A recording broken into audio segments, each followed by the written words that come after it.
Hello everyone, I am Deepak Paliwal. So in this lecture, we will talk about the dislocation, which is a crystallographic defect, and Burger circuit. Both dislocation and the Burger circuit are important topic in order to understand the deformation mechanisms in FCC or BCC or any kind of crystal system. So let's start with the dislocation. So the dislocation is a line defect. Dislocation by word as name suggests dislocation. That means the dislocation of atom from its original position, or in other words, the presence of partial plane. When I say the partial plane, presence of partial plane or missing of partial plane, let me draw. Let me draw the some arrangement here. Okay, this is the arrangement of atom. This is the arrangement of atom we are drawing here. In order to explain, I am drawing very roughly. Okay, so here you can say this plane is the partial plane. Other and all other planes are the perfect plane. So the presence of this partial plane, that means if I draw, this is the sign of the dislocation. So the dislocation is a line defect. That means 1D defect. So the line going inside this plane of paper is called the dislocation, and we have sign for the dislocation is this one. This sign has a special significance, like that means the dislocation is here and the partial plane is uh, at the above. So this type of dislocation, if we have, like the partial plane is above and the partial plane is beneath of this plane or the below of this plane, then the dislocation line going inside the plane of paper. So this is the positive edge dislocation. Just after a moment I will explain what is the edge dislocation. And if we have sign like this, the T shape, this is the inverted T, this is the original T. So this is the negative edge dislocation sign. Actually the dislocation, whether it is edge or the screw, this is represented by this sign. This is explained in the many of the books. So this is the negative edge dislocation. So now coming to the topic, like what is edge, like dislocations are of two types. One is the edge dislocation, another one is the screw dislocation. In the edge dislocation, when the Burger vector, which I have explained in the previous lecture, the Burger vector which represents the lattice translation vector, that means the movement of one atom to the other position such that the all the symmetries present inside the crystal remains conserved. And another one is the line vector represents the tangent vector along the dislocation line. If both these if the Burger vector becomes perpendicular to the line vector, that means tangent vector along the line, then it is called the edge dislocation. While in case the screw, we have Burger vector parallel to the line vector, then we can call it the screw dislocation. I have a diagram like what dislocation I have shown in this particular diagram. Let me highlight this diagram I am talking about. So in this diagram, this dislocation is termed as edge dislocation. That means the Burger vector is perpendicular to the line vector. But in case of the screw dislocation, the representation of screw dislocation is difficult. So I have taken a diagram here to explain the screw dislocation. If you look at the dislocation, here we have edge dislocation in a edge dislocation present in a particular plane. But in case of your screw dislocation, you can see this is the screw dislocation. That means it seems like what we have given like this type of rotation. That's why this complete crystal become rotated, and this is the Berger vector. So there is formation of screw dislocation. So this is represented as screw dislocation. Although this arrow marking showing the Berger circuit, which I will explain after a few minutes. So here I am explaining like the screw dislocation. The most important terminology like Berger vector becomes the parallel to the tangent vector or the line vector, then such type of dislocation is known as the screw dislocation.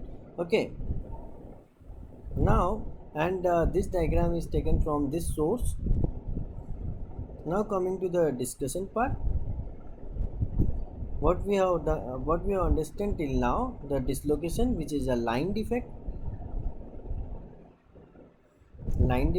We have two type of dislocation: edge dislocation and screw dislocation. Edge dislocation in which the Berger vector is perpendicular to the line vector, and the screw dislocation in which the Berger vector becomes parallel to the line vector. Now if if we talking about uh, the motion of a dislocation or the sleep means the movement of atom we are talking about. Before going to the actual sleep part, let us think about the edge dislocation and screw dislocation. Some fact like the relation between Berger vector and line vector is perpendicular. Here we have parallel. The sleep means the movement of atom here to what along here along Berger vector, and in case of the screw is also along the Berger vector, means the parallel to the Berger vector, both the screw and the edge dislocation. The slip is along the Berger vector or parallel to the Berger vector. And another one, the movement of atoms or dislocation along Berger vector in case of the edge dislocation, but perpendicular to the Berger vector in case of screw dislocation. When we come to the actual part of the moment of a dislocation, we will discuss about how the moment of a dislocation along Berger vector in case of the edge dislocation, and how the moment of the dislocation perpendicular to the Berger vector in case of the screw dislocation. Okay, now the second topic of this lecture, we will talk about the Berger circuit. Berger circuit.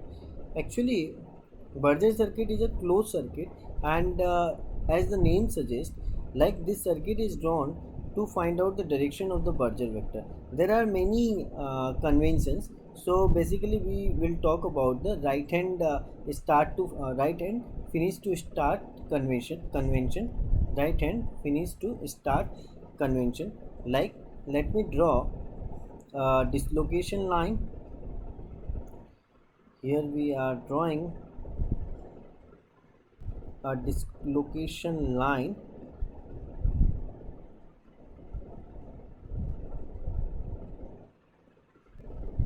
Here we are drawing a dislocation line.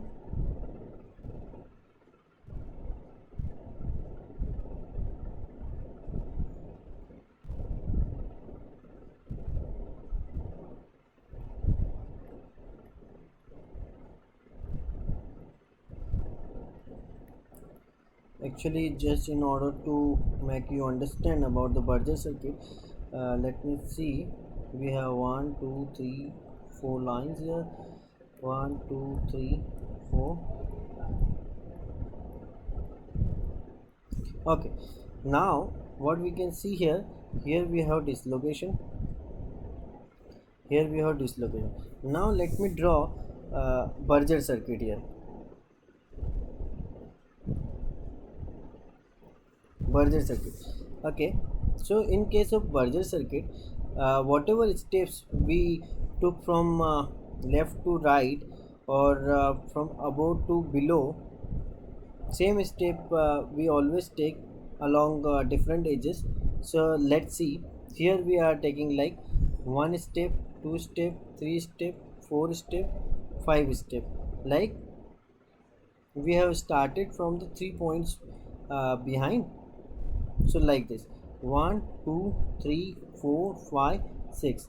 Now we are going down, 1 2 3 4 5 6. 1 2 3 4 5 6. Again we have to move the sixth step, 1 2 3 4 5 6. 1 2 3 4 5 6. Again we have to go six step, 1 2 3 4 5 6. 1 2 3 4 5 6. Now what you can observe that our Berger circuit is not complete. So in order to complete the Berger circuit, we have to add a Berger vector. So this direction of this Berger vector we can get from this Berger circuit. So Berger circuit is a closed circuit. So in order to close, we have to draw a lattice translation vector, that is the Berger vector we need to draw. So this is the direction of Berger vector for this dislocation. Okay, if let us uh, let us uh, let us see, like suppose if we have a perfect crystal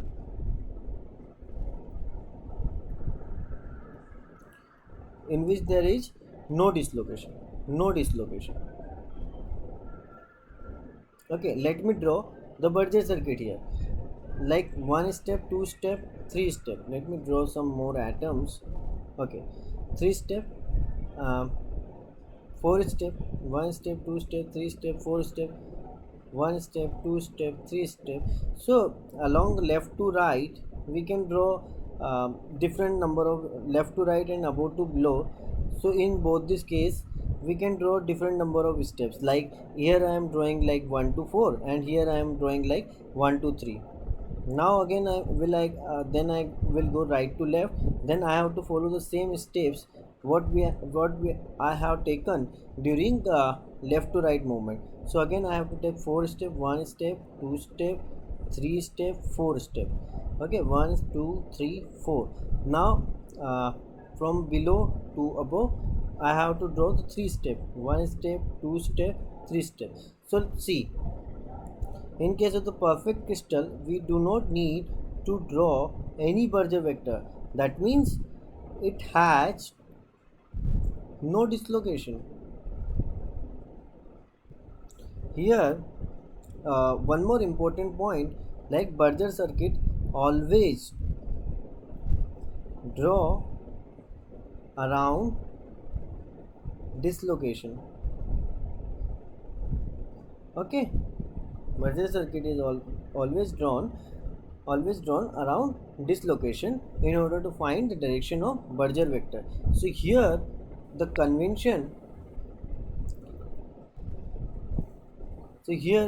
convention we are using is right hand finish to start convention, in which if we take right hand, suppose this is my dislocation line. Okay, now if I draw a tangent vector, so my thumb of right hand should point along tangent vector, then only we can find out the direction of Berger vector. Okay, so in this lecture we have learned about dislocation, which is the crystallographic defect. There are two type of dislocation, one is the edge dislocation, another one is the screw dislocation. The edge dislocation in which the Berger vector is perpendicular to the line vector, screw dislocation in which Berger vector is parallel to the line vector. Now the sleep in case of the edge dislocation is along the Berger vector, that means the parallel to the Berger vector, and for similar the case for the screw dislocation. Here also the sleep is along Berger vector or parallel to the Berger vector. And the movement of atoms or the dislocation movement is along the Berger vector in case of the edge dislocation. However, the movement of the dislocation in case of the screw dislocation is perpendicular to the Berger vector in case of the screw dislocation. Then we have talked about the Berger circuit. The Berger circuit is a closed circuit. Okay, so for the perfect crystal, here let me give heading. Perfect crystal, it is always a closed circuit. Okay, we do not need to draw a step or additional step which is known as the Berger vector. So in case of perfect crystal, the Berger vector is closed circuit. But in case of your in case of yours,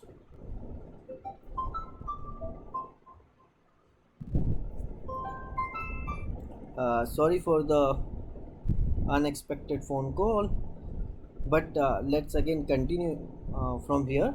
So in case of imperfect or let me call it imperfect or a crystal which consists of defect or dislocation, then the additional step we need to draw and the direction in which we need to draw the additional step, that is the direction of the Berger vector, and the magnitude of the step is the magnitude for the Berger vector. So in this lecture we have learned the couple of important topic, dislocation and Berger vector, and in the upcoming lectures we will talk about the different dislocations stress field and displacement, how to calculate the strain fields of the dislocation.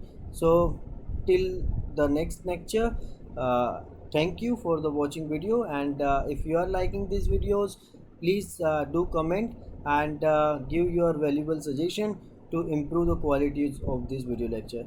So till for the uh, like we will meet for the next lecture. Okay, thank you, bye bye.